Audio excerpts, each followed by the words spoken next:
Hello guys, स्वागत है आपका अपने यूट्यूब चैनल सिविल ज्ञान सिटी में।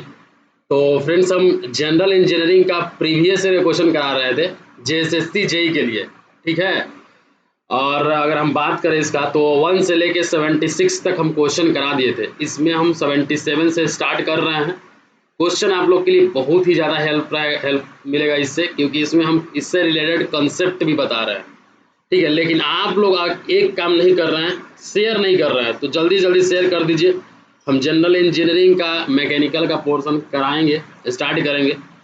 तो अगर रिस्पॉन्स ठीक रहा तो जल्दी से जल्दी इस वीडियो को जो हो सके शेयर कीजिए। और आप देख रहे हैं तो लाइक जरूर कर दीजिए। आइए क्वेश्चन नंबर 77 देखते हैं। On what factor does the electrical resistance of a conductor directly very with. ठीक है। तो जो इलेक्ट्रिकल रेजिस्टेंस होता है आर इक्वल्स टू, आपको पता है, आप बचपन में भी पढ़े होंगे कि रो एल बाई ए होता है, पढ़े थे ना, रो एल बाई ए। तो यहाँ पे जो रेजिस्टेंस ऑफ ए कंडक्टर है वो किसके ऊपर में डिपेंड करेगा? लेंथ के ऊपर में डिपेंड करेगा, लेंथ ऑफ कंडक्टर के ऊपर में डिपेंड करेगा। ठीक है। तो इसका आंसर हो जाएगा D. On what factor the resistance of conductor depend. तो रेजिस्टेंस क्या होता है? Defined as the opposition of the to the flow of electric current through a conductor. The resistance of electric circuit can be measured numerically, or conductivity and resistivity are inversely proportional. The more conductivity, the less the resistance will have. Resistance equals to V by I. V होता है। तो कौन कौन सा factor के ऊपर में conductor depend करता है? Resistance of the conductor depends upon the following factor. सबसे पहला जो हो गया आपका टेम्परेचर ऑफ द कंडक्टर के ऊपर में डिपेंड करेगा, क्रॉस सेक्शन एरिया के ऊपर में डिपेंड करेगा, लेंथ ऑफ द कंडक्टर पे डिपेंड करेगा, और nature of the material of the conductor पे डिपेंड करेगा। मतलब आपको पता है ना कि R equals to rho L by A होता है। तो रो क्या हो गया? मटेरियल का प्रॉपर्टीज हो गया, एल हो गया आपका लेंथ का प्रॉपर्टीज हो गया, और ये ए जो हो गया वो आपका क्रॉस सेक्शन एरिया हो गया। तो वही यहाँ पे लिखा हुआ है एरिया, लेंथ ऑफ कंडक्टर, और आपका एक टेम्परेचर लिखा हुआ है, और एक material of the conductor.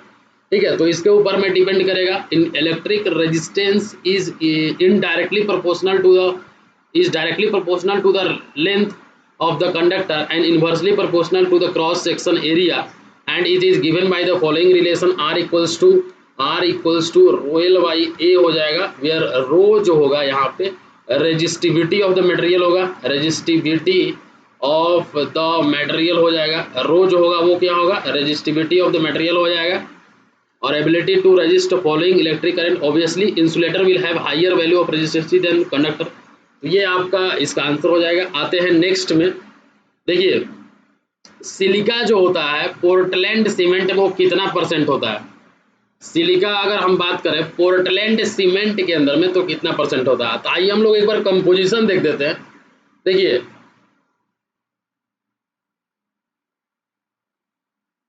Lime जो होता है 60 से 67% होता है। हम सीमेंट की बात कर रहे हैं।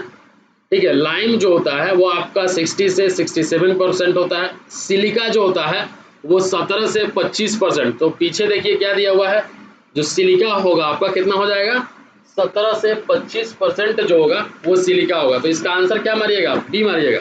अब हम यहाँ पे देख लेते हैं, जो लाइम होता है वो किसके लिए रिस्पॉन्सिबल है? स्ट्रेंथ इससे आता है, साउंडनेस इससे आता है। अगर ये कम मात्रा में रहेगा तो इससे स्ट्रेंथ और सेटिंग टाइम जो होगा वो रिड्यूस हो जाएगा। ठीक है। तो ये भी चीज़ आप ध्यान में रखिएगा। ठीक है। ये चीज़ आप ध्यान में रखिएगा कि जो लाइम है उससे स्ट्रेंथ आता है। सिलिका का बात करें तो सिलिका भी स्ट्रेंथ के लिए ही रिस्पॉन्सिबल है। अगर ये ज़्यादा अमाउंट में हो जाएगा तो इससे जो सेटिंग होगा वो कम हो जाएगा। ठीक है। देखिए, इसका एक ट्रिक भी है, क्या है? लॉस में है एम्स, लॉस में है एम्स। इसका मतलब ये है, एल मतलब हो गया आपका लाइम, और आपका एस मतलब सिलिका, एम मतलब क्या हो गया आपका यहाँ पे? एम में है, इसको छोड़ दीजिए, एलुमिना, आयरन ऑक्साइड, मैग्नीशिया, और आपका सल्फर। ठीक है। ये इतना आप कंपाउंड इससे याद रख सकते हैं। ठीक है। लॉस में है एम्स, इससे आप सीमेंट का याद कर सकते हैं। लॉस में है एम्स का सीमेंट, लॉस में है एम्स का सीमेंट, लॉस में है एम्स का सीमेंट। मतलब जो सीमेंट है उसका अगर हम प्रॉपर्टी, उसका हम इंग्रेडिएंट देखें तो लाइम 60 से 67%, सिलिका जो होगा 17 से 25%, एलुमिना जो होगा 3 से 8% होगा, आयरन ऑक्साइड जो होगा वो 0.5 से 6% होगा, मैग्नीशियम 0.5 से 4%, कैल्शियम सल्फेट 3 से 4%, सल्फर आपका 1 से 3 और 0.1 से 1 हो जाएगा। अगर एलुमिना का बात करें तो ये क्विक सेटिंग के लिए रिस्पॉन्सिबल है। अगर ये एक्सेस मात्रा में रहता है तो स्ट्रेंथ को क्या करेगा, रिड्यूस करेगा। आयरन ऑक्साइड का बात करें तो ये आपका कलर के लिए रिस्पॉन्सिबल है, gives colour and helps in fusion of different ingredients. Magnesia का बात करें तो ये इम्पार्ट्स कलर एंड हार्डनेस, ये कलर और हार्डनेस से दोनों को रिस्पॉन्सिबल है। अगर ये एक्सेस मात्रा में रहता है मैग्नीशिया तो it causes cracks in motor and concrete and unsoundness. Calcium sulphate का बात करें तो ये आपका इनिशियल सेटिंग टाइम जो है वो बढ़ा देगा, increase initial setting time. Sulphur का हम बात करें तो it helps in making sound cement if, अगर ये एक्सेस मात्रा में सल्फर होता है तो ये अनसाउंड हो जाएगा। अल्कलीज का बात करें तो अगर ये एक्सेस मात्रा में रहेगा तो इफ्लोरोसेंस एंड स्टेनिंग आ जाएगा, ठीक है। तो ये चीज़ आप ध्यान रखिएगा। अब आते हैं बेसिक प्रॉपर्टीज ऑफ बोगेस कंपाउंड का। अगर हम बात करें बेसिक प्रॉपर्टीज ऑफ बोगेस कंपाउंड, देखिए ये सबसे क्वेश्चन पूछता है इसलिए हम यहाँ पे डिस्कस कर दे रहे हैं ताकि इसी वीडियो में आपका इतना क्वेश्चन क्लियर हो जाए। मतलब जब हम अगर 25 क्वेश्चन बताते हैं तो आपका इससे 150 क्वेश्चन कंप्लीट होता है कि एक क्वेश्चन से 10-15 क्वेश्चन इसी में रहता है। तो आइए देखते हैं बोगस कंपाउंड में आपका आ जाएगा एक try calcium silicate, die calcium silicate, try calcium aluminate और टेट्रा कैल्शियम एल्यूमिनोफ्राइड। ये बहुत ही इंपॉर्टेंट है, इससे जो है क्वेश्चन हर बार एक क्वेश्चन तो रहता ही है। सिर्फ इस टेबल से एक क्वेश्चन आता है, सिर्फ इस टेबल से क्वेश्चन आता है। ट्राई कैल्शियम सिलिकेट को हम एलाइट बोलते हैं, डाई कैल्शियम सिलिकेट को बेलाइट बोलते हैं, ट्राई कैल्शियम एल्यूमिनेट को हम सेलाइट बोलते हैं और इसको फेलाइट बोलते हैं। इसका सबका फॉर्मूला दिया हुआ है 3CaOSiO2। और परसेंटेज ट्राई कैल्शियम सिलिकेट 30 से 50% होता है, ये आपका 20 से 45% होता है, ये आपका 8 से 12% होता है, ये आपका 6 से 10% होता है। एक चीज और आप यहाँ पे याद रखिएगा, जो C2S है ना, ये लैटर स्ट्रेंथ के लिए रिस्पॉन्सिबल है। मतलब जो बाद का जो स्ट्रेंथ आता है वो C2S के वजह से आता है। जो पहले का स्ट्रेंथ आता है, जो ईयरली स्ट्रेंथ आता है, वो आपका C3S के वजह से होता है, ठीक है। अगर हम बात करें जो ट्राई कैल्शियम सिलिकेट है वो आपका 7 डेज स्ट्रेंथ के लिए रिस्पॉन्सिबल है, 7 डेज स्ट्रेंथ के लिए, हार्डनेस के लिए। और ये जो है आपका C2S जो है वो आपका 1 ईयर स्ट्रेंथ, अल्टीमेट स्ट्रेंथ के लिए रिस्पॉन्सिबल है। यही क्वेश्चन अल्टीमेट और आपका जो है ईयरली स्ट्रेंथ, यही क्वेश्चन जो है कितना बार पूछता है। तो C3S ईयरली हो जाएगा, ईयरली स्ट्रेंथ मतलब पहले स्ट्रेंथ देता है। और डाई कैल्शियम ये है आपका लैटरल स्ट्रेंथ के लिए रिस्पॉन्सिबल होता है, अल्टीमेट स्ट्रेंथ के लिए रिस्पॉन्सिबल होता है। आपका जो ट्राई कैल्शियम एल्यूमिनेट होता है वो फ्लैश सेट हो जाता है, इसमें जो सेटिंग होता है फ्लैश सेट होता है, मतलब ये सेटिंग टाइम को ही रिड्यूस कर देता है। और आपका जो try calcium alumina ferrite C4AF है, जो C4AF है ये आपका पुअर सीमेंटिंग वैल्यू, पुअरेस्ट, इसका जो है पुअरेस्ट सीमेंटिंग वैल्यू होता है। इसका अगर हम बात करें तो पुअरेस्ट सीमेंटिंग वैल्यू होता है, ठीक है। ये चीज़ आप ध्यान रखिएगा। तो इसका तो आंसर तो आपको इसमें पता चल गया कि 17 से 25% क्या होता है, सिलिका। सबसे ज़्यादा लाइम होता है क्योंकि लॉस में है एम्स का सीमेंट, ये आप ट्रिक याद रखिएगा। आते हैं हम नेक्स्ट क्वेश्चन में, question number 79। Compaction in a concrete is done to eliminate, ठीक है। कंपेक्शन जो होता है हम लोग जो करते हैं वो हम लोग किसके लिए करते हैं, एयर बबल्स को रिमूव करने के लिए। तो इसका आंसर क्या हो जाएगा, एयर बबल्स हो जाएगा, ठीक है। कंपेक्शन किस पर्पज से हम लोग करते हैं, to remove entrapped air bubbles in the concrete, to achieve higher density, to improve strength and durability, to eliminate honeycomb and other defect. ये सब को रोकने के लिए हम लोग क्या करते हैं, कंपेक्शन करते हैं। ये सब को रोकने के लिए हम क्या करते हैं, कंपेक्शन करते हैं, ठीक है।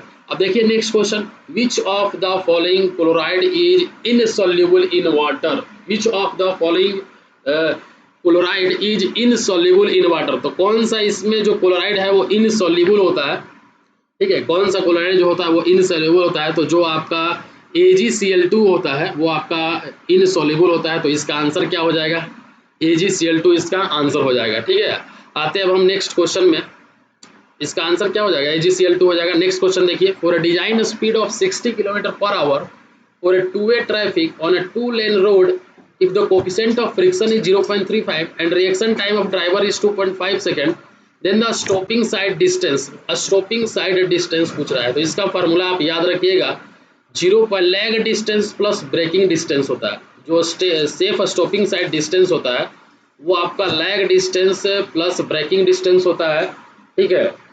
लैग डिस्टेंस में आपका हो जाएगा 0.278 VV इंटू टी होता है, plus V square divided by 254 into F होता है आपका ब्रेकिंग डिस्टेंस। तो इससे फार्मूला से में अगर आप पुट करते हैं तो 0.278 डिजाइन स्पीड 60 और जो आपका रिएक्शन टाइम ऑफ ड्राइवर होता है वो 2.5 सेकेंड हो जाएगा, प्लस V स्क्वायर 60 का square divided by 254 into F का वैल्यू 0.35। ये वैल्यू अगर आप पूरा कैलकुलेट करते हैं तो 82.11 मीटर आ जाएगा इसका आंसर, ठीक है। तो स्टॉपिंग साइड डिस्टेंस क्या होता है कि मान लीजिए कोई व्हीकल्स जो है रोड पे मूव कर रहा है, ठीक है, यहाँ पे कोई उसको ऑब्जेक्ट दिख गया तो इसको स्टॉप करना है, तो कितना इसके लिए सेफ स्टॉपिंग साइड डिस्टेंस चाहिए, ठीक है। अब देखिए तो इसमें फार्मूला जो लगता है वो आपका लगता है safe stopping side distance leg distance plus brake distance, मतलब रिएक्शन टाइम में कितने सोचने में जो लगा डिस्टेंस है, इसके बाद जो ब्रेक लगाने में समय लगा, वो दोनों का मिला के जो हम लोग करते हैं वो आपका स्टॉपिंग साइड डिस्टेंस होता है, ठीक है। ये चीज़ आप ध्यान रखिएगा।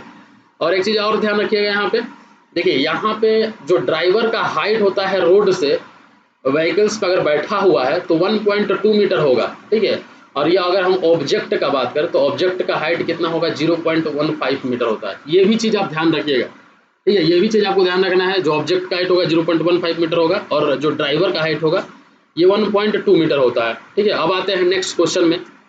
नेक्स्ट क्वेश्चन देखिए, ये वही चीज़ यहाँ पे लिखा हुआ है। मान लीजिए कोई ऑब्जेक्ट आपको दिख गया है, यहाँ पे कोई ऑब्जेक्ट यहाँ पे दिख गया, तो इसके आप व्हीकल्स यहाँ पे चल रहा है। देखिए ये जो आपका ड्राइवर का जो हाइट है, ये हाइट ये 1.2 मीटर होता है, और कोई जो ऑब्जेक्ट आ गया इसका अगर हाइट देखा जाए तो 0.15 मीटर होता है। जनरली कोई ऑब्जेक्ट का, ये तो आपका कोई जानवर है, ठीक है, यहाँ पे ऑब्जेक्ट का हम बात कर रहे हैं।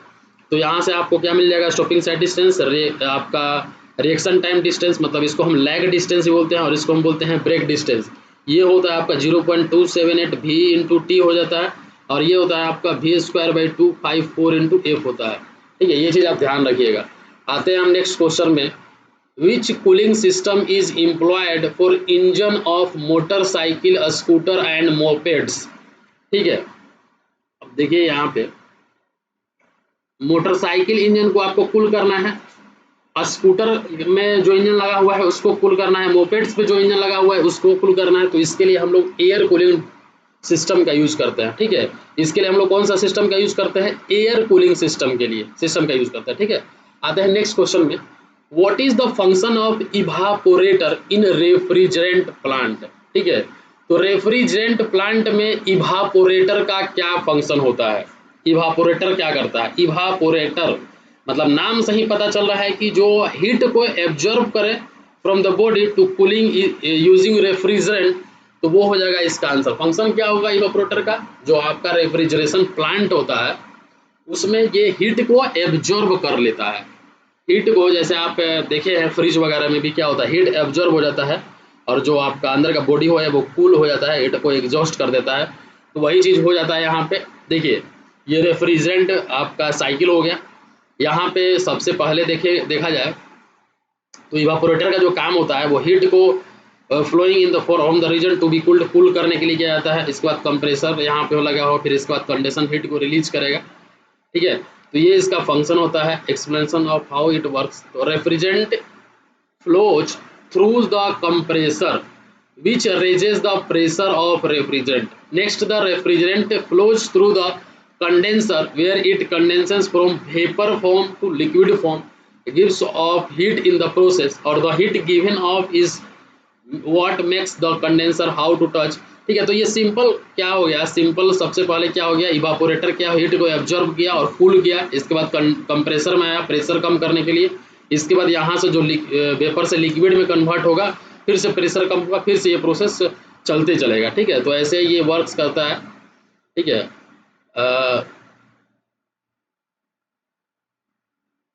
इसको एक बार हम देख लेते हैं, ठीक है। कंप्रेसर का of the reciprocating rotary and centrifugal compressor, the most popular among the domestic और smaller power commercial refrigeration is the reciprocating. The reciprocating compressor is similar to the automobile engine. A piston is driven by a motor to suck in and compress the refrigerant in a cylinder. ठीक है, तो ये आपका compressor के बारे में हम पहले भी बता दिए हैं, इसलिए यहाँ पे हम रहने देते हैं इस सब के बारे में. आते हैं next. The slot angle of an alternator where n equals to slots per pole and m equals to slots per pole पर फेज इज गिवन बाई. ठीक है, तो स्लॉट एंगल ऑफ अल्टरनेटर क्या होता है? इसका स्लॉट एंगल जो होगा वो क्या होगा? वो होता है आपका 180 डिवाइडेड बाई n होता है. ठीक है, X beta equals to 180 divided by n हो जाएगा. तो इसका आंसर क्या आ जाएगा? Beta equals to 180 divided by n होएगा. अब देखिए यहाँ पे length of the survey line measured with a 20 metre chain was found to be 520 metre. मतलब जो 20 मीटर का चेन है उससे 520 मीटर निकला. When the chain was compared with a standard chain, it was found to be 10 centimeter too long. Then the true length of the line is. तो देखिए इसके लिए आप एक फार्मूला याद रखिएगा. True into true equals to wrong into wrong. True into true equals to wrong into wrong. ये formula आप याद रखिएगा. तो ट्रू का वैल्यू क्या है? ट्रू का वैल्यू क्या है? ट्रू आपका जो चेन पे डिजिग्नेटेड होता है वही होता है. तो 20 इंटू ट्रू लेंथ तो निकालना ही है. रॉन्ग लेंथ क्या है? रॉन्ग लेंथ है 520 मीटर और आपका जो रॉन्ग चेन लेंथ है वो 10 सेंटीमीटर टू लॉन्ग हो गया है, मतलब 20.1 हो गया है. अगर आप यहाँ से टी निकालिएगा ट्रू लेंथ तो 520 इंटू 20.1 डिवाइडेड बाई 20, तो इसका आंसर कितना आ जाएगा? 520 से तो ज़्यादा होगा क्योंकि 520 से 20.1 से मल्टीप्लाई हुआ है और 20 से डिवाइड हुआ है. तो 20 से ज़्यादा होगा. तो 20 से ज़्यादा होगा तो कोई कितना ज़्यादा होगा? क्योंकि यहाँ पे तो 522 दिया हुआ है, 522.6 दिया हुआ है, ये तो होगा नहीं. 524.2 दिया हुआ है. तो आप निकाल भी लीजिए. यहाँ पे 0 से 0 कैंसिल हो गया. ये आपका हो जाएगा 26 दूनी 52. तो और यहाँ पे 201 में अगर आप 26 से मल्टीप्लाई करेंगे तो डायरेक्टली है कि 6 लास्ट में आएगा. तो ये इसका आंसर हो जाएगा सी. आते हैं नेक्स्ट क्वेश्चन में. The tensile strength of concrete is normally in which percentage slab of its compressive strength. तो जो टेंसाइल स्ट्रेंथ ऑफ कंक्रीट होता है वो नॉर्मली 8 से 12% होता है उसके कंप्रेसिव स्ट्रेंथ का. ठीक है, तो ये आप याद रखिएगा कि इसका आंसर 8 से 12% हो जाएगा. अब देखिए यहाँ पे question number 87. Which type of DC armature windings require equaliser rings. ठीक है, किस टाइप के डीसी आर्मेचर वाइंडिंग्स में इक्वलाइजर रिंग्स का जरूरत होता है, रिक्वायरमेंट होता है. ठीक है, ये निकालना है आपको. तो किस में होता है? लैप वाइंडिंग में जनरली होता है. किस में होता है? लैप वाइंडिंग में आपका डीसी जो आर्मेचर वाइंडिंग होता है वो इक्वलाइजर रिंग्स का रिक्वायरमेंट होता है लैप वाइंडिंग में. ठीक है, आते हैं नेक्स्ट क्वेश्चन में. देखिए in lap winding the number of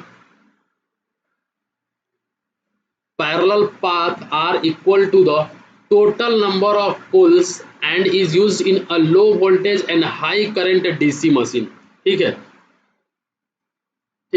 in lap winding में ही हम इक्वलाइजर रिंग्स का यूज करते हैं जिसका कि फंक्शन होता है to avoid unequal current distribution at the brushes and to reduce sparkling between the brushes and commutator. ठीक है, जो आपका इक्वलाइजर रिंग्स होता है आपके लैप वाइंडिंग में, ठीक है, डीसी आर्मेचर वाइंडिंग्स में, वो आपका लो रेजिस्टेंस कॉपर कंडक्टर होता है which connects these points in the armature winding which have potential difference between them. If there are potential differences between such point then the circulating current flows through the equaliser rings rather than the brushes. ठीक है, तो ये चीज़ आप ध्यान रखिएगा कि जो function होता है इक्वलाइजर रिंग्स का वो क्या होता है? To avoid unequal current distribution at the brushes and to reduce sparking between brushes and commutator. ठीक है, तो ये चीज़ आप ध्यान रखिएगा. आते हैं नेक्स्ट क्वेश्चन में. Which of the following is applicable for a steam turbine? Steam turbine के लिए क्या अप्लीकेबल है ये आपको बताना है. देखिए कुछ ऑप्शन ए में दिया हुआ है कि स्टीम टरबाइन में heat energy is converted into mechanical energy. ठीक है, होता भी है. जैसे क्या होता है कोल प्लांट, आप देखिए कोल प्लांट में सबसे पहले हम क्या लेते हैं? कोयला लेते हैं क्रश करके. क्रश करके कन्वेयर बेल्ट के थ्रू कोयला लाते हैं, इसके बाद हम उसको बॉयलर में डालते हैं, बॉयलर में उसको गर्म करते हैं, उससे स्टीम हम निकालते हैं, स्टीम प्रोड्यूस करते हैं, उस स्टीम को हम टरबाइन पे डालते हैं, तो टरबाइन के जो अंदर का ब्लेड रनर होता है वो रोटेट करता है और यहाँ से इसको ये मैकेनिकल एनर्जी में कन्वर्ट करता है, और इस मैकेनिकल एनर्जी में हम जनरेटर लगा के इलेक्ट्रिकल एनर्जी प्रोड्यूस करते हैं, इलेक्ट्रिकल एनर्जी प्रोड्यूस करते हैं, मतलब कोयला से इलेक्ट्रिसिटी प्रोड्यूस करते हैं। ठीक है, मतलब हीट जो एनर्जी है, स्टीम क्या है, एक तरह का हीट एनर्जी है, उससे क्या हो रहा है, मैकेनिकल एनर्जी में कन्वर्ट हो रहा है।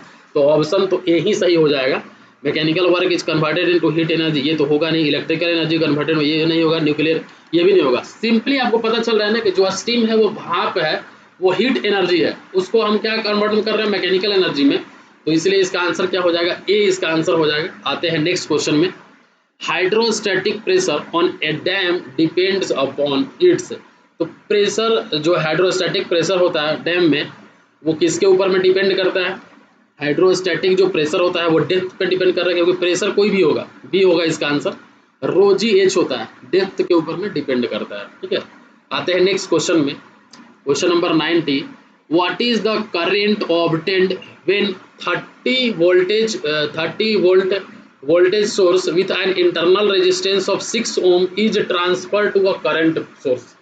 ठीक है, तो सिंपल आपको क्या निकालना है, करंट निकालना है, तो V इक्वल्स टू क्या होता है, आई आर होता है, तो I इक्वल्स टू क्या हो जाएगा, V बाई आर होगा, V का वैल्यू 30 दिया हुआ है और R का वैल्यू 6 दिया हुआ है, तो इसका जो वैल्यू आएगा 5 एम्पियर आ जाएगा, तो इसका ए आंसर हो जाएगा 5 एम्पियर, इसका आंसर हो जाएगा। नेक्स्ट क्वेश्चन देखते हैं, क्वेश्चन नंबर 91, क्वेश्चन नंबर 91 देखिए, doubly reinforced section are generally adopted when, इसका आंसर तो आप इजीली बता पाइएगा, जल्दी जल्दी इसका आंसर बताइए।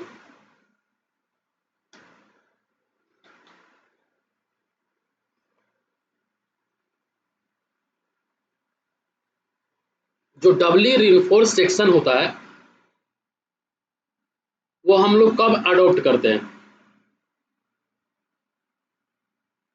देखिए सिंगली रिइंफोर्स्ड सेक्शन क्या होता है, अगर रिइंफोर्समेंट सिर्फ हम एक डायरेक्शन में प्रोवाइड करते हैं टेंशन जोन में, तो उसको हम सिंगली रिइंफोर्स्ड बीम बोलेंगे। अगर रिइंफोर्समेंट जो है, अगर हम दोनों डायरेक्शन में प्रोवाइड करते हैं, एक आपका कंप्रेशन में और एक आपको टेंशन में, तो उसको हम क्या बोलेंगे, डबली रिइंफोर्स्ड बीम बोलेंगे। ठीक है, मतलब जो रिइंफोर्समेंट अगर हम दोनों डायरेक्शन में प्रोवाइड करेंगे उसको डबली रिइंफोर्स बोलेंगे। अब जब XU का जो वैल्यू होता है वो XU मैक्स से ज़्यादा हो जाता है, तो ये क्या होता है, सॉरी ये तो आपका हो गया over reinforce section. Doubly reinforce section क्या होता है, जब मूवमेंट का जो वैल्यू होगा, जो आप मूवमेंट अप्लाई करते हैं, वो डिजाइन मूवमेंट से अगर एक्सीड कर जाता है,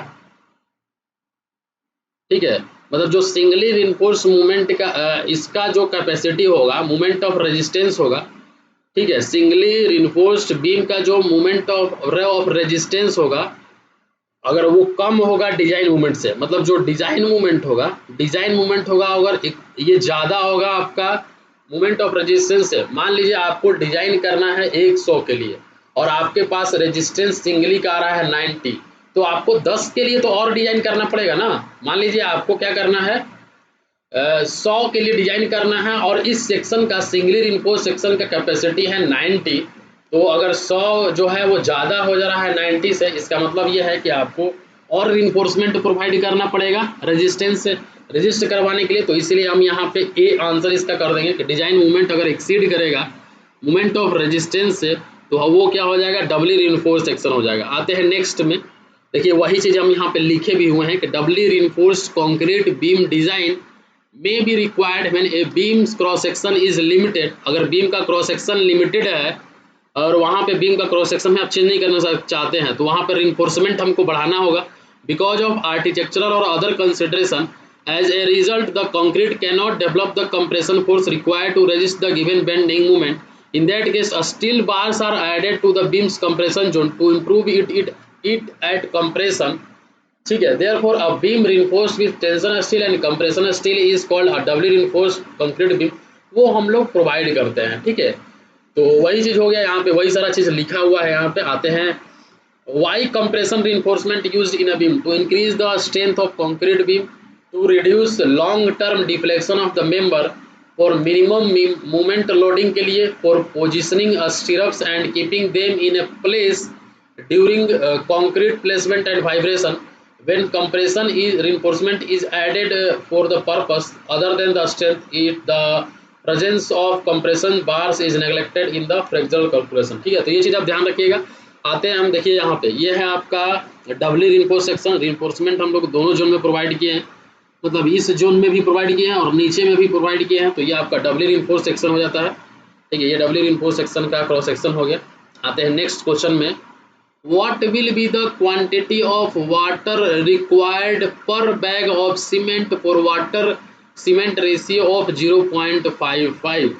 ठीक है, तो इसका आंसर क्या होगा 0.55 पे अगर वाटर सीमेंट रेशियो दिया हुआ है। ठीक है, वाटर सीमेंट रेशियो जो है वो आपका दिया हुआ है 0.55। अगर आपको इसमें क्वांटिटी ऑफ वाटर निकालना है तो 0.55 इंटू क्या होता है 35 लीटर होता है आपका सीमेंट का जो वॉल्यूम होता है, तो इसका वैल्यू कितना होगा 0.55 इंटू 35 करिएगा तो एक्चुअली आता है 1925।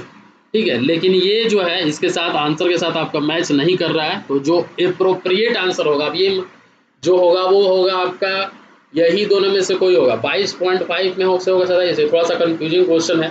ठीक है, इसका आंसर जो आपका आयोग दिया वो 27.5 लीटर दिया हुआ था। ठीक है, तो आप 27.5 लीटर ही करिएगा। बाकी आपको इस क्वेश्चन में अगर आपको कोई अलग आंसर लग रहा है तो आप जरूर से जरूर कमेंट करिए और एक्सप्लेनेशन भी दीजिए उसका कि हाँ इस वजह से हो सकता है। ठीक है, अब आते हैं हम नेक्स्ट क्वेश्चन में, the order of water can be determined by, जो ऑर्डर होता है वाटर का वो हम लोग किस स्केल पे डिटरमाइन करते हैं, तो जो ऑर्डर होता है वो हम लोग किसमें करते हैं ओस्मोस्कोप से करते हैं। किसमें करते हैं ओस्मोस्कोप से करते हैं। ठीक है, नेफ्लोमीटर जो आपका कलर मेजरमेंट करने के लिए किया जाता है आपका। ठीक है, तो ये चीज़ आप ध्यान रखिएगा ओस्मोस्कोप। नेक्स्ट क्वेश्चन देखते हैं, देखिए यहाँ पे the taste and odour in a water is determined by diluting the raw water sample up to an extent taste and odour in a water is hardly detectable. The intensity of taste and odor in a water is expressed in terms of unit called threshold order number TON। ठीक है, और इसको हम लोग major करते हैं उसको ओस्मोस्कोप से। जो थ्रेशोल्ड ऑर्डर नंबर होता है उसका एक्सेप्टेबल लिमिट का बात करें तो थ्रेशोल्ड ऑर्डर नंबर होता है वो एक एक्सेप्टेबल लिमिट होता है, और जो रिजेक्शन लिमिट हो जाएगा वो हो जाएगा आपका थ्रेशोल्ड ऑर्डर नंबर में 3 हो जाएगा rejection limit. Source for taste and odour in water क्या हो जाएगा inorganic salts like sodium calcium magnesium जो होगा, organic dissolve impurity dissolve gases जो होगा वो आपका टेस्ट एंड ऑर्डर प्रोड्यूस करता है। नेक्स्ट क्वेश्चन देखते हैं, mercury is used in A barometer because, mercury हम लोग क्यों यूज करते हैं बैरोमीटर में। ठीक है, क्योंकि ये लेस हाइट ऑफ कॉलम देता है प्रेशर मेजरमेंट करने के लिए। सपोज दैट अगर वाटर मेजर करते हैं तो वाटर में अगर एटमॉस्फेरिक प्रेशर का बात करें तो 10.3 मीटर ऑफ H2O होता है एटमॉस्फेरिक प्रेशर। अगर आप 10.3 मीटर का पानी भरते हैं 10.3 मीटर अगर पानी ट्यूब में भरते हैं तब आपको एक एटमॉस्फेरिक प्रेशर के बराबर प्रेशर मिलेगा। लेकिन अगर आप 760 mm सिर्फ वही एटमॉस्फेरिक प्रेशर का अगर सिर्फ आप 760 mm अगर आप देते हैं हाइट का, अगर मरकरी उसमें डालते हैं तो वो 1 एटमॉस्फेरिक प्रेशर के बराबर प्रेशर देता है। मतलब ये इसमें क्या होगा लेस हाइट ऑफ कॉलम मिलता है हाई प्रेशर में, तो इसलिए मरकरी जो होता है बैरोमीटर में हम लोग जनरली यूज करते हैं। आते हैं नेक्स्ट क्वेश्चन में, what will be the value of reaction in A simply supported beam. What will be the value of reaction in A simply supported beam. Simply supported beam है, ठीक है, simply supported beam है और इसमें जो span है वो 4 metre है। जो स्पैन लेंथ दिया हुआ है 4 मीटर है। Having 2 point load of 2 kilo Newton, मतलब यहाँ पे एक लोड लग रहा है, यहाँ पे एक लोड लग रहा है 2 kilo newton, each at 1 metre और 3 metre distance from any support. ठीक है, 3 metre distance from any support. ठीक है, तो आपको क्या निकालना है वैल्यू ऑफ रिएक्शन निकालना है। तो कैसे निकालिएगा आप, फिर से इसको हम बनाते हैं। देखिए ये आपका सिंपली सपोर्टेड बीम दिया हुआ है, ये आपका लोड जो है आपको क्या दिया हुआ है 4 मीटर स्पैन दिया हुआ है, 2 point load of 2 kilometre each at 1 metre and 3 metre distance from any support. Any support बोला है मतलब यहाँ पे हम ले लेते हैं और एक ले लेते हैं, यहाँ पे ले लेते हैं, ये आपका 1 मीटर हो गया यहाँ से, और यहाँ से हो गया आपका ये वाला 3 मीटर हो गया, ये आपका 1 मीटर हो गया। यही क्वेश्चन बोल रहा है, ठीक है, यही क्वेश्चन बोल रहा है। ये आपका 2 किलो न्यूटन हो गया, ये आपका 2 किलो न्यूटन हो गया, ये पूरा जो है वो कितना है 4 है। तो आपका रिएक्शन का वैल्यू निकालना है, तो रिएक्शन का वैल्यू निकालिएगा तो मूवमेंट सपोज दैट अगर हम ए पे 0 करते हैं, मूवमेंट सपोज दैट अगर हम ए पे 0 करते हैं ऐसे, तो इसका जो लोड होगा क्योंकि ये सिमेट्रिकल सेक्शन है तो डायरेक्टली 2 2 4 हो जाएगा, तो 4 डिवाइडेड बाई 2, 2 किलो न्यूटन इस पे आएगा और 2 किलो न्यूटन इस पे आएगा, क्योंकि सिमेट्रिकल सेक्शन है। सिमेट्रिकल सेक्शन रहता है तो ऊपर का लोड जितना भी आ रहा है, मतलब जितना ये नीचे की तरफ लोड आ रहा है 2 किलो न्यूटन 2 किलो न्यूटन, इसका डिवाइड कर हाफ आप कर देंगे तो 2 2 यहाँ पे भी आ जाएगा, तो 2 आंसर हो जाएगा। अगर हम निकालना चाहें तो आर बी इंटू क्या करेंगे 4, R B into 4 equals to 2 into 3 plus 2 into 1, तो इसका वैल्यू क्या आ जाएगा आर बी का वैल्यू 2 3 6 6 2 8 डिवाइडेड बाई 4, मतलब 8 डिवाइडेड बाई 4 करेंगे तो 2 किलो न्यूटन आएगा। तो सिंपली और R A plus R B करेंगे, R A plus R B equals to 4, तो यहाँ पे आर ए का जो वैल्यू होगा वो कितना होगा 2 किलो न्यूटन होगा। ठीक है, यहाँ तक क्लियर है। आते हैं next, the modulus of elasticity for structural steel is normally. जो मॉडुलस ऑफ इलास्टिसिटी होता है वो स्ट्रक्चरल स्टील के लिए कितना होता है? मॉडुलस ऑफ इलास्टिसिटी की अगर हम बात करें तो ई का वैल्यू जो होता है वो होता है आपका 2 into 10⁵ newton per M M square होता है मॉडुलस ऑफ इलास्टिसिटी का वैल्यू। तो इसका वैल्यू कितना हो जाएगा? ए हो जाएगा। Modulus of elasticity for structural steel is normally 2 into 10⁵ newton per M M square हो जाएगा। ठीक है, नेक्स्ट क्वेश्चन देखते हैं, question number 97। The value of measurement box used to measure stone aggregates and sand. जो standard box होता है जिसको कि हम साइड पे यूज करते हैं मेजर करने के लिए, वो हम लोग कितना यूज करते हैं? ठीक है, वो कितना फिट होता है? तो वो होता है आपका 1.25 क्यूबिक फीट होता है। तो इसका आंसर क्या हो जाएगा? बी हो जाएगा। जो डायमेंशन होता है स्टैंडर्ड मेजरिंग बेस बॉक्स का, वो आपका 12 इंटू 12 इंटू 15 होता है, मतलब 12 inch into 12 inch into 15 inch हो जाएगा। 12 इंच को 1 फीट बराबर 12 इंच होता है। 1 फीट बराबर कितना होता है? 12 इंच होता है। तो यहाँ पे 12 इंच है तो 1 feet by 1 feet into 1 feet और 3 इंच हो जाएगा।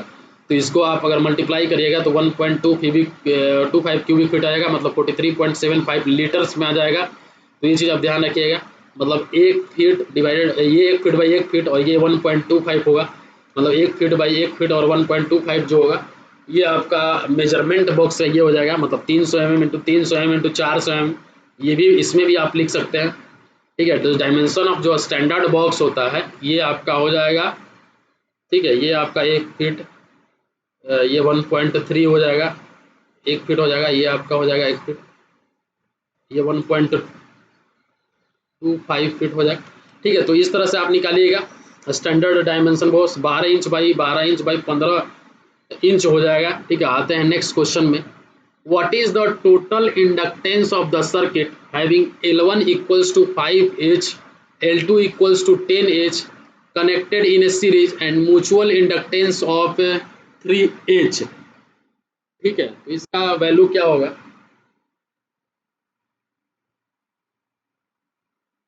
तो देखिए इसका होता है आपका L1 प्लस L2, ठीक है, प्लस 2m हो जाता है। तो L1 का वैल्यू कितना दिया हुआ है? 5, L2 का वैल्यू 10 हो जाता है, plus 2 into 3 15 plus 6 equals to 21H हो जाएगा। तो इसका आंसर क्या हो जाएगा? अगर आपको सीरीज में निकालना है टोटल इंडक्टेंस का वैल्यू, तो इसका फार्मूला होता है L1 plus L2 plus 2 into self inductance mutual inductance. तो L1 5 प्लस 10 प्लस 2 इंटू 3, तो 15 6 क्या हो जाएगा? 21N हो जाएगा इसका आंसर। ठीक है, आते हैं next question. Indeterminate structure are those when, देखिए इनडिटर्मिनेट स्ट्रक्चर हम किस स्ट्रक्चर को बोलते हैं?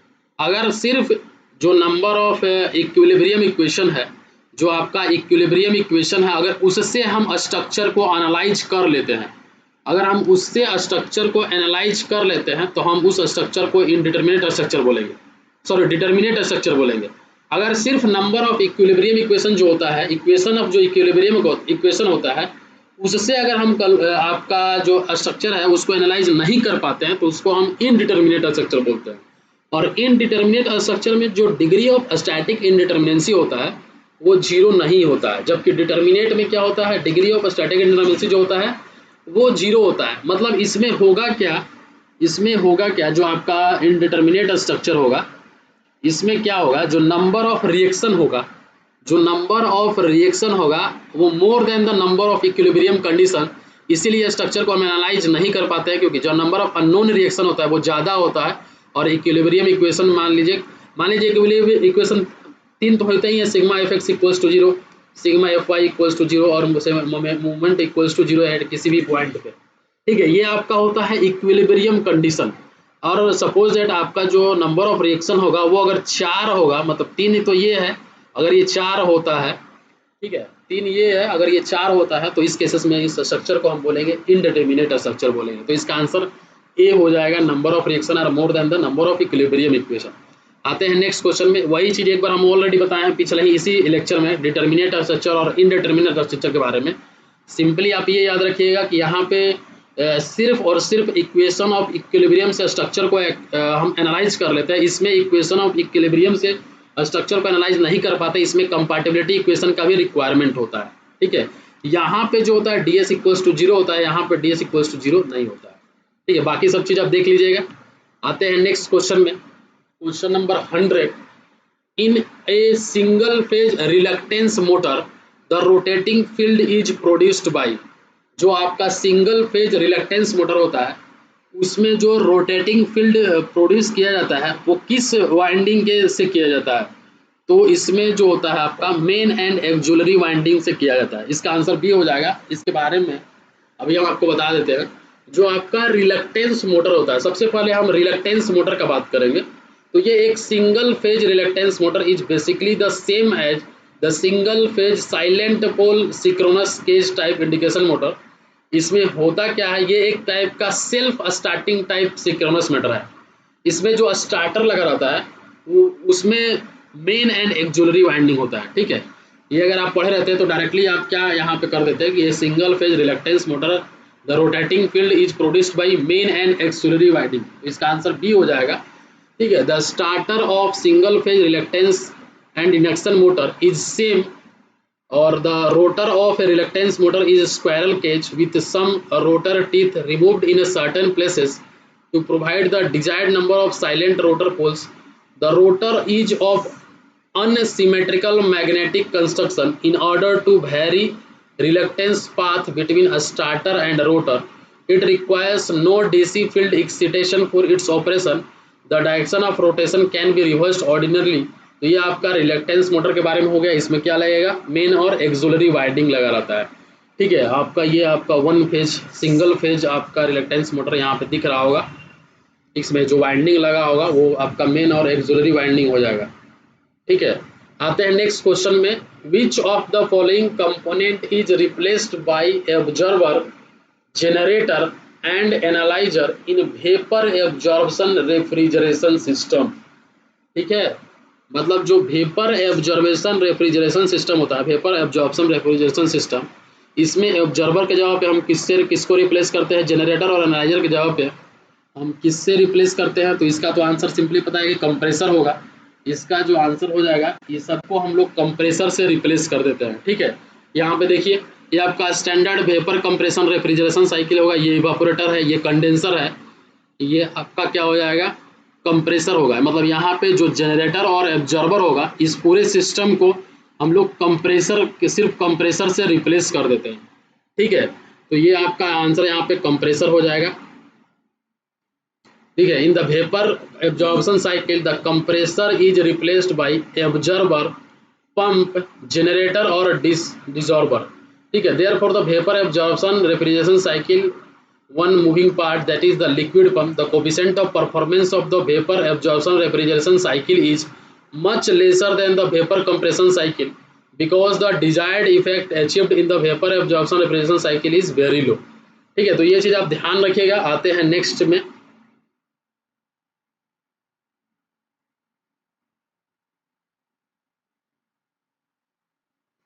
Question number 102।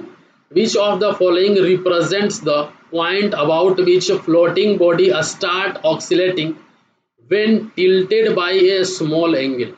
Which of the following represent the point about which floating body start oscillating when tilted by a small angle?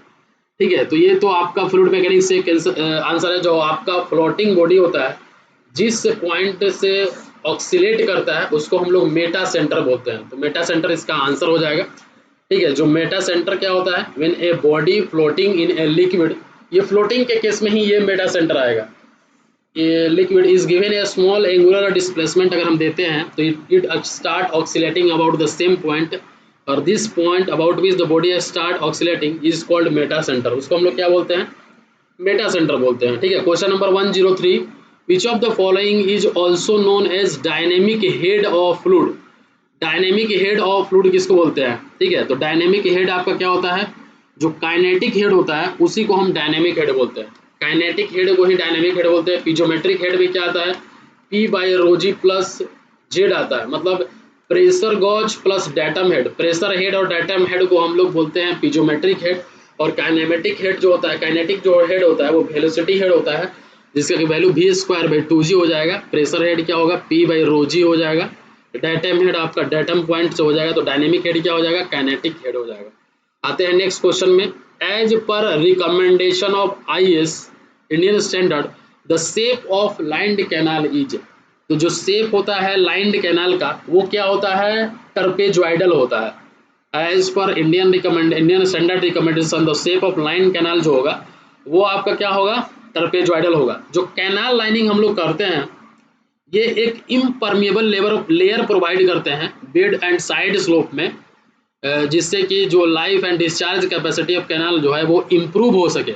और आप ये भी ध्यान दीजिएगा कि जो 60 से 80% जो वाटर होता है वो सीपेज के थ्रू लॉस हो जाता है अनलाइंड कैनाल में। उसको हम लोग कैनाल को लाइन करके वो हम लोग क्या कर सकते हैं, 60 से 80% वाटर लॉस को हम लोग बचा सकते हैं।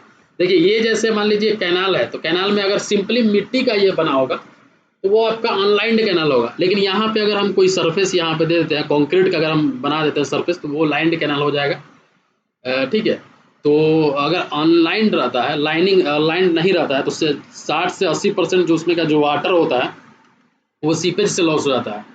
The loss is more in unlined canal as compare to lined canal, ये तो सही है। The purpose shape of lined canal as per Indian Standard Institute National Bureau of Standard is trapezoidal होता है। ठीक है, ट्रपेजॉइडल होता है। देख सकते हैं आप यहाँ पे, ये आपका क्या है, कैनाल है।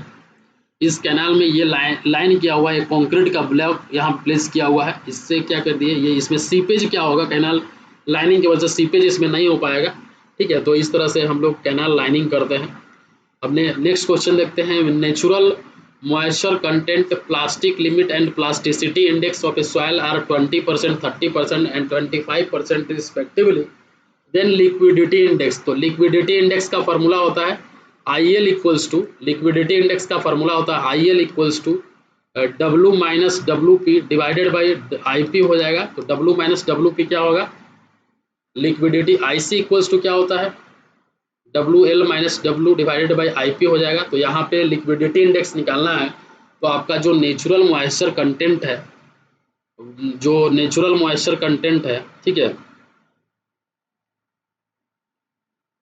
वो कितना हो जाएगा, natural when the natural moisture content कितना हो जाएगा, natural moisture content plastic limit and plasticity index, plasticity index दे दिया हुआ है और प्लास्टिक लिमिट 20 दिया हुआ है। तो यहाँ पे क्या हो जाएगा, इसका आंसर क्या हो जाएगा, 20 minus 30 divided by plasticity index तो दे दिया हुआ है 25 दे दिया हुआ है।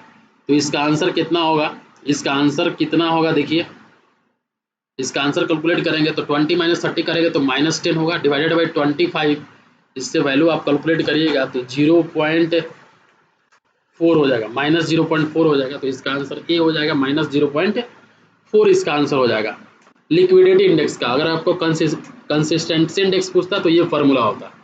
ठीक है, लिक्विडिटी इंडेक्स अगर पूछेगा, देखिए अगर 0 से 1 के बीच में लिक्विडिटी इंडेक्स है तो सॉइल जो है वो आपका प्लास्टिक स्टेट में है। अगर लेस देन 0 है तो सेमी प्लास्टिक स्टेट या फिर सॉलिड स्टेट में है। अगर ग्रेटर देन 1 है तो वो किस में है, लिक्विड स्टेट में है। ये चीज़ आप ध्यान रखिएगा। अब आते हैं डेल्टा ड्यूटी और बेस पीरियड में रिलेशन। तो डी इक्वल्स टू होता है 8.64 इंटू बी बाई डेल्टा होता है, या फिर डेल्टा इक्वल्स टू अगर आप निकालते हैं तो 8 डेल्टा का जब डी दिया हुआ है यहाँ पे तो 8.64 इंटू बी बाई डी हो जाएगा। तो इसका आंसर क्या हो जाएगा? इसका आंसर किस में मैच कर रहा है? ए में मैच कर रहा है, ए में मैच कर रहा है। ये जो डेल्टा है वो सेंटीमीटर में, ये यहाँ पे जो डेल्टा होता है, यहाँ पे जो डेल्टा होता है ये मीटर में होता है। तो अगर हम सेंटीमीटर में कन्वर्ट करेंगे तो क्या करेंगे? ठीक है, सेंटीमीटर में हम कन्वर्ट करेंगे तो क्या करेंगे? देखिए फॉर्मूला क्या होता है डेल्टा का 8.64 into B divided by D होता है। ये आपका मीटर में निकलेगा, इसको सेंटीमीटर में कन्वर्ट करना होगा तो 100 से मल्टीप्लाई कर देंगे तो 864 into B divided by D हो जाएगा। तो यहाँ पे इसका आंसर क्या आ जाएगा? ए आ जाएगा इसका आंसर। ठीक है, ए आ जाएगा इसका answer. Next instrument, next question, which instrument is used to measure the earth resistance? Earth resistance को मेजर करने के लिए हम लोग कौन सा इंस्ट्रूमेंट यूज करते हैं? अर्थ रेजिस्टेंस को हम लोग मेजर करने के लिए मेगर यूज करते हैं। ठीक है, मेगर यूज करते हैं। अर्थ रेजिस्टेंस को मेजर करने के लिए हम लोग क्या यूज करते हैं? मेगर यूज करते हैं। देखिए कौन कौन सा ब्रिज है, जैसे कि डीसी ब्रिज है। डीसी ब्रिज में आपका व्हीट स्टोन ब्रिज है जिसमें कि हम मीडियम रेजिस्टेंस को मेजर करेंगे। कोरे फ्रोस्टर ब्रिज है जिसमें कि हम मीडियम रेजिस्टेंस को मेजर करेंगे।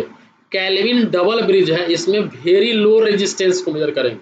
आपका लॉस ऑफ चार्ज मेथड में हाई रेजिस्टेंस मेजर करेंगे। मेगर से आपका हाई इंसुलेशन रेजिस्टेंस जो कि अर्थ रेजिस्टेंस होता है उसको हम लोग मेजर करेंगे, रेजिस्टेंस ऑफ द केबल। और आपका मैक्सवेल जो इंडक्टेंस ब्रिज होता है उससे हम इंडक्टेंस मेजर करते हैं। ठीक है, तो ये चीज़ आप ध्यान रखिएगा कि ये जो आपका ये पूरा जो आपका ब्रिज वगैरह है, आपका व्हीट स्टोन, कोरेस, Kelvin, loss of charge method, megger, ये सब डीसी ब्रिज के अंदर आता है और इसमें हम रेजिस्टेंस मेजर करते हैं। और जो आपका Maxwell induction bridge, Maxwell induction capacitance bridge, इससे हम इंडक्टेंस मेजर करते हैं। ठीक है, उसी तरह जो एसी ब्रिज है उसमें एंडरसन ब्रिज, हे ब्रिज, ओन्स ब्रिज, ये सबसे क्या होगा? ये सबसे क्या होगा? इंडक्टेंस मेजर होगा। और इससे जो है heavy side mutual inductance bridge, इससे म्यूचुअल इंडक्टेंस मेजर होगा। और आपका जो कैपेसिटेंस है वो आपका डी शॉर्टिस ब्रिज, स्केरिंग ब्रिज, इससे आपका कैपेसिटेंस मेजर होगा। और विंस ब्रिज से कैपेसिटेंस और फ्रीक्वेंसी दोनों मेजर होगा। ठीक है, तो ये चीज़ आप ध्यान रखिएगा। अब देखिए next question, question number 108, what is the impedance of the circuit containing a resistance of 8 ohm, inductance of 0.08 H across a supply of 100 volt with a frequency of 25 hertz? तो इसका इम्पीडेंस क्या होगा? तो इम्पीडेंस का Z का जो formula होता है वो होता है root under R square plus XL minus XC का होल स्क्वायर होता है। तो आर स्क्वायर दिया हुआ है, आर का वैल्यू दिया हुआ है 8 का स्क्वायर प्लस एक्सएल का वैल्यू दिया हुआ है क्या? एक्सएल इक्वल्स टू क्या होता है? ओमेगा एल होता है। XC equals to 1 by omega C होता है। ओमेगा का वैल्यू दिया हुआ है, ओमेगा का फ्रीक्वेंसी दिया हुआ है यहाँ पे, तो 2 पाई एफ। एक्सएल कैसे आप निकालिएगा? एक्सएल कैसे निकालिएगा? ओमेगा एल निकालिएगा तो 2 pi F into L, L का वैल्यू दिया हुआ है 0.08 दिया हुआ है। उसी तरह एक्सी निकालिएगा तो ओमेगा सी हो जाएगा, 1 बाई ओमेगा सी हो जाएगा। तो इससे अगर आप निकालिएगा तो 1 बाई 2 ओमेगा की जगह पे आप 2 पाई एफ करिएगा। ठीक है, कैपेसिटेंस तो यहाँ पे दिया नहीं हुआ है तो ये 0 हो जाएगा। ठीक है, तो आर स्क्वायर प्लस एक्सएल का स्क्वायर हो जाएगा डायरेक्टली। तो इससे आप अगर आप निकालते हैं, इससे वैल्यू अगर आप निकालते हैं तो 14.9 ओम हो जाएगा। ठीक है, सिंपल, कुछ नहीं करना है यहाँ पे। इंडक्टेंस दिया हुआ है, इंडक्टेंस दिया हुआ है। ठीक है, तो आप इंडक्टेंस से L equals to XL equals to omega L होता है, तो इससे आप निकाल सकते हैं। और आपका रेजिस्टेंस भी दे दिया हुआ है, उससे आप वैल्यू निकाल के इसमें पुट करिएगा तो आपको 14.9 ओम आ जाएगा। आते हैं नेक्स्ट क्वेश्चन में। देखिए यहाँ पे सीरीज के लिए अगर आर एल सीरीज में दिया हुआ है तो आर स्क्वायर प्लस एक्सएल का स्क्वायर, अगर आर सी जो है वो सीरीज में दिया हुआ है तो आर स्क्वायर प्लस एक्सी का स्क्वायर, अगर एल सी सीरीज में दिया हुआ है तो एक्सएल माइनस एक्सी का स्क्वायर हो जाएगा। आर एल सी सीरीज में दिया हुआ है तो R square plus XL minus XC का स्क्वायर हो जाएगा, और एक्सएल जो होगा वो 2 पाई एफ इंटू एल होगा, और एक्सी जो होगा 1/2 पाई एफ इंटू ए सी जो है। यहाँ पे आर इक्वल्स टू दिया हुआ है 8 ओम दिया हुआ है, ठीक है। तो इससे आप वैल्यू निकालिएगा तो आ जाएगा। देखिए निकाल के कितना आ रहा है, देखिए तो इसका निकाल के कितना आ रहा है, आप अपने से एक बार ट्राई करिए, ठीक है। इसका निकाल के देखिए कितना आ रहा है,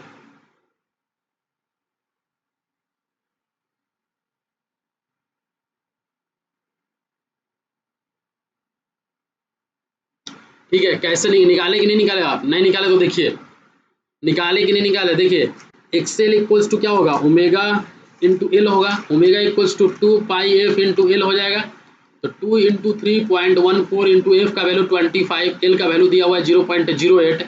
तो यहाँ से अगर आप वैल्यू ये कैलकुलेट करिएगा तो 12.56 आएगा। और अगर आप जेड का वैल्यू निकालते हैं तो रूट अंडर 8 का स्क्वायर प्लस 12.56 का स्क्वायर, इससे अगर आप वैल्यू कैलकुलेट करिएगा तो 14.9 ओम आएगा, ठीक है। और ये फार्मूला भी आप याद रखिएगा, इस सब फार्मूला को याद रखिएगा। देखिए question number 109, harmonics in alternator can be reduced by, जो हार्मोनिक्स होता है अल्टरनेटर में उसको हम लोग कैसे रिड्यूस करते हैं, तो कोडिंग और अस्क्यूइंग करके हम लोग क्या करते हैं, हार्मोनिक्स को अल्टरनेटर में रिड्यूस करते हैं, ठीक है। कोडिंग एंड आपका क्या हो गया, अस्क्यूइंग, इससे हम लोग क्या करते हैं, हार्मोनिक्स को रिड्यूस करते हैं।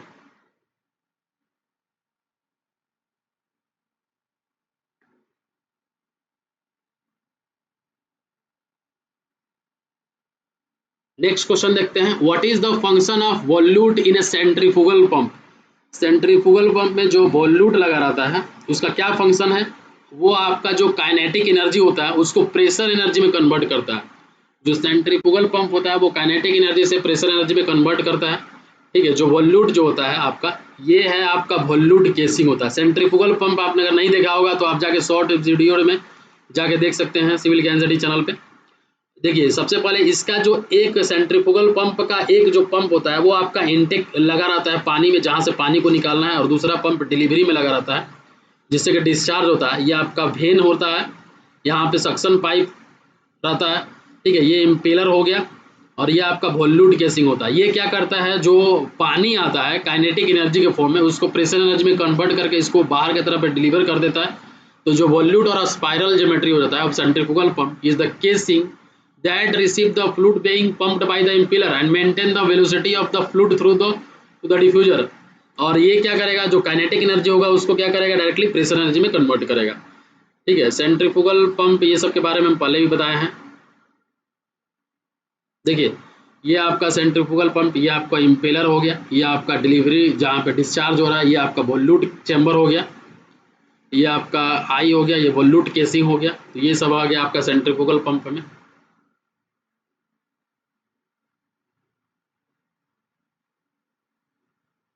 अलग अलग टाइप का सेंट्रीफ्यूगल पंप है, ठीक है। आते हैं नेक्स्ट क्वेश्चन में, an example of A tension member in a steel structure is.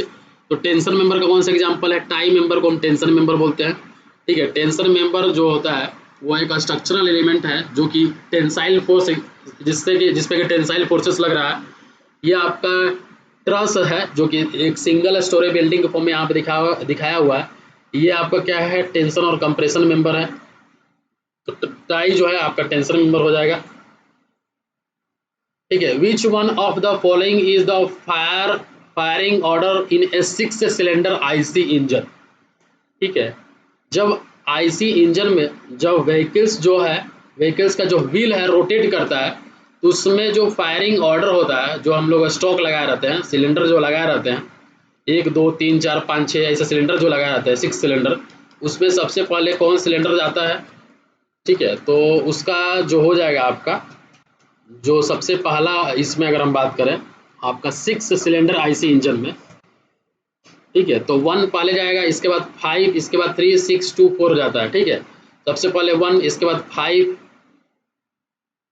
1 5, इसके बाद 3, इसके बाद 6, ठीक है, इसके बाद 2 और इसके बाद 4 होता है।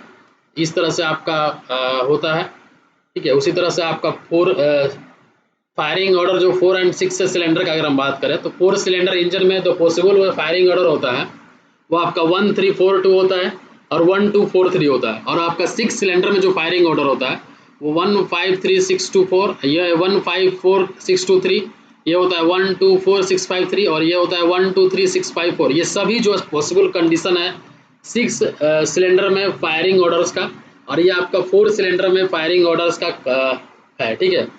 अब देखिए next question, as compared to the total cost of construction of a building scrap value is generally taken as. तो जो स्क्रैप वैल्यू हम लोग लेते हैं वो 10% लेते हैं। स्क्रैप वैल्यू क्या होता है, जब आप मटेरियल डिसमेंटल कर, जो आपका मटेरियल है वो डिसमेंटल कर दिए, बिल्डिंग्स को डिसमेंटल कर दिए, तो after completion of utility period the dismantled material such as steel, timber, bricks and furniture will fetch a certain amount which is called scrap value. और वो कितना हम लोग लेते हैं, 10% लेते हैं scrap value total cost of construction of a building का, ठीक है। तो scrap value is the sale value of a dismantled material of an asset at the end of its useful life. Scrap value is counted in the calculation of depreciation of a property. Generally 10% of the cost of the structure हम लोग क्या लेते हैं, scrap value लेते हैं। Salvage value क्या होता है, salvage value is the estimated value of an asset without dismantling it at the end of its useful life. मतलब उस बिल्डिंग को हम डिसमेंटल नहीं कर रहे हैं, जब उसका यूटिलिटी पीरियड खत्म हो जा रहा है तो डायरेक्टली उस बिल्डिंग को सेल कर दे रहे हैं, तो उसी को हम साल्वेज वैल्यू बोलेंगे। बुक वैल्यू क्या होता है, book value is the amount shown in the account book after allowing necessary depreciation, ठीक है। जो भी बुक वैल्यू किसी भी प्रॉपर्टी का है at particular year is the original cost minus the amount of depreciation allowed per year.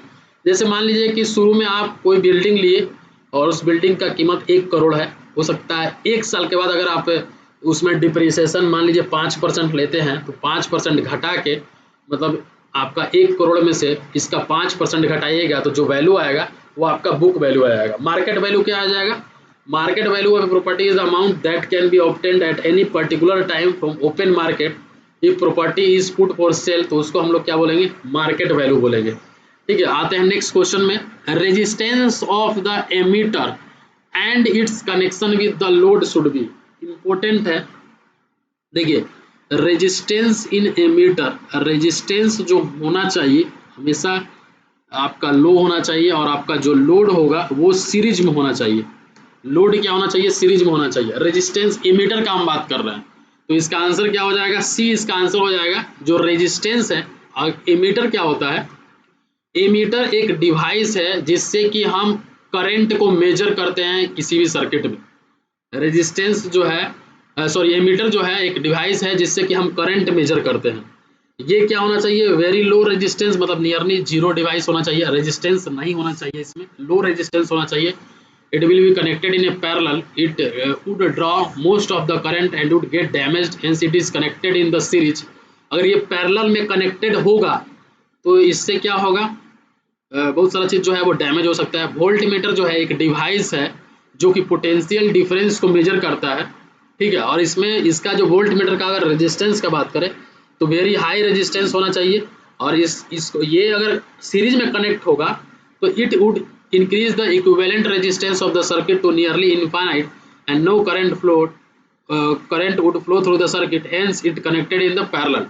तो हमेशा आप याद रखिएगा कि जो एमीटर होता है वो सीरीज में हम कनेक्ट करते हैं और जो वोल्ट मीटर होता है वो पैरेलल में हम कनेक्ट करते हैं इसमें, ठीक है। और इसमें जो रेजिस्टेंस होता है वो हाई होता है और इसमें जो रेजिस्टेंस होता है एमीटर में वो क्या होता है, लो होता है, ठीक है। आते हैं नेक्स्ट क्वेश्चन में, SI unit of luminous efficiency is, तो लुमिनियस इफिशियंसी का जो SI यूनिट होता है वो लुमेन पर वाट होता है।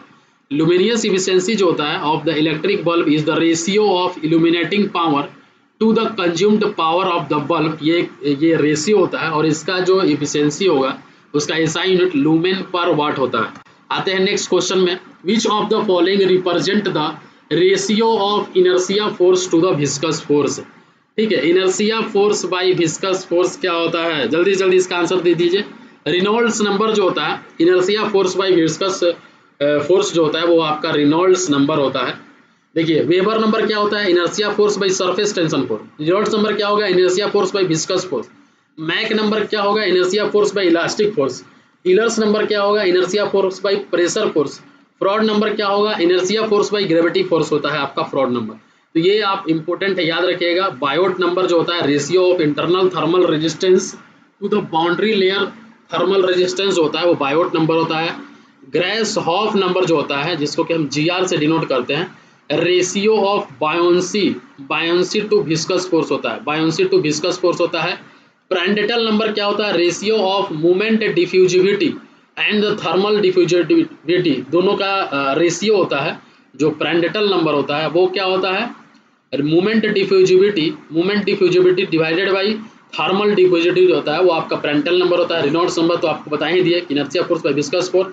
नॉसेल्ट जो नंबर होता है, ratio convective heat transfer to conduction heat transfer हो जाएगा, यह आपका नूसेल्ट नंबर हो जाएगा, ठीक है। आते हैं नेक्स्ट क्वेश्चन में, which of the following is the major advantage in using steel as a structural element. अगर हम स्टील यूज करते हैं स्ट्रक्चरल एलिमेंट में, तो इसका मेजर एडवांटेज क्या है, high strength per unit weight जो होता है, इसका मेजर एडवांटेज है, ठीक है। स्टील जो होता है एक टेंसाइल मटेरियल है, it has high strength to weight ratio, which means it has high strength per unit mass. So no matter how large the overall structure is, the steel section will be small and lightweight, unlike other building material. जैसे आप कोई भी structure अगर steel का बनाते हैं, एक RCC का बनाते हैं, तो स्टील वाला जो होगा वो ज़्यादा लाइट वेट में होगा और स्ट्रेंथ ज़्यादा रहेगा। Steel can easily be fabricated and produced massively, मतलब हम स्टील को इजिली फैब्रिकेट कर सकते हैं, इरेक्ट कर सकते हैं, ठीक है। स्टील का अगर स्ट्रक्चर बनाना है तो कितना विद इन 1 मंथ में अगर आप चाहिएगा तो पूरा बिल्डिंग खड़ा कर दीजिएगा, जबकि RCC में नहीं होता है। और structural steel is a very flexible, you can mold it into any shape without changing its property. You can convert into a sheet or turn into the wires as per design. तो ये भी एक फ़ायदा है इसका। Structural steel is relatively cheap compare to the other building material और it is very durable. Structural steel structure can withstand external pressure such as earthquake, thunderstorm and cyclone. ये सब चीज़ जो हो जाता है स्ट्रक्चरल स्टील का एडवांटेज है, ठीक है। डिसएडवांटेज क्या है, ये आपका आयरन का मतलब आयरन से बना होता है, क्योंकि आपको पता है कि स्टील में 98% से भी ज़्यादा क्या होता है, आयरन होता है। It makes it susceptible to corrosion हो सकता है इससे, ठीक है। It has high maintenance cost होगा इसका, there are extensive fire proofing cost भी होगा इसमें, ठीक है। बकलिंग इज एन इशू, एक बकलिंग भी एक इशू रहेगा। हाई एक्सपेंशन रेट होता है अगर टेम्परेचर चेंज करता है तो ये सब इसका क्या होगा, डिसएडवांटेज हो गया, ठीक है। अब देखिए question number 118, if 3 resistance R1 equals to 10 ohm, R2 equals to 20 ohm and R3 equals to 30 ohm are connected in a series across 60 volt supply, then the what is voltage across R2, ठीक है। ये निकालना है आपको। तो voltage across R2 क्या होगा, देखिए अगर रेजिस्टेंस अगर सीरीज में है, रेजिस्टेंस अगर सीरीज में है तो क्या होता है, R इक्विवेलेंट अगर आप निकालिएगा तो R1 plus R2 plus R3 होता है, सीरीज में होगा। पैरेलल में होगा तो 1/R1 प्लस 1/R2 हो जाएगा। तो R1 क्या हो जाएगा 10, R2 क्या हो जाएगा 20 और R3 क्या हो जाएगा 30। 10 और 30 20 50 और 10 60 हो जाएगा, 60 ओम हो जाएगा। मतलब I जो होगा वो क्या होगा, V/R होगा, मतलब V क्या हो जाएगा 60 वोल्ट डिवाइडेड बाई 60 ओम। तो यहाँ से 1 एम्पियर जो हो जाएगा करंट निकल जाएगा, और इसके अक्रॉस में अगर वोल्टेज निकालते हैं तो V निकालेंगे इसके अक्रॉस में, तो V equals to I into R होगा। तो R2 क्या है 20 और 20 के अक्रॉस में जो करंट है वो 1 है, क्योंकि जब आप सीरीज में प्रोवाइड करते हैं अगर आप सीरीज में प्रोवाइड होता है, ठीक है, इसमें अगर करंट जाता है, करंट अगर जाता है तो सब में सेम करंट जाएगा, तो एक ही एम्पियर जाएगा, तो इसका जो वोल्ट हो जाएगा 20 वोल्ट इसका आंसर हो जाएगा। Next question, which of the following type of mixture strength is required for acceleration. तो किस टाइप के मिक्सचर में होता है, रिच मिक्सचर अगर होगा तो उसमें एक्सेलरेशन का रिक्वायरमेंट होगा। आते हैं नेक्स्ट क्वेश्चन, और इस सेशन का लास्ट क्वेश्चन है और आपका 120 क्वेश्चन जो है कंप्लीट होता है। दोस्तों अभी तक आपने वीडियो लाइक नहीं किया हो तो एक बार लाइक करिए, बहुत एफर्ट के साथ वीडियो बनाना पड़ता है, ठीक है। और जरूर से जरूर आप शेयर करिए। The permissible deflection in a limit state of serviceability must not exceed, ठीक है। जो परमिसिबल डिफ्लेक्शन होता है, ठीक है, और ये क्वेश्चन जो है ये हम आप लोग के लिए छोड़ रहे हैं।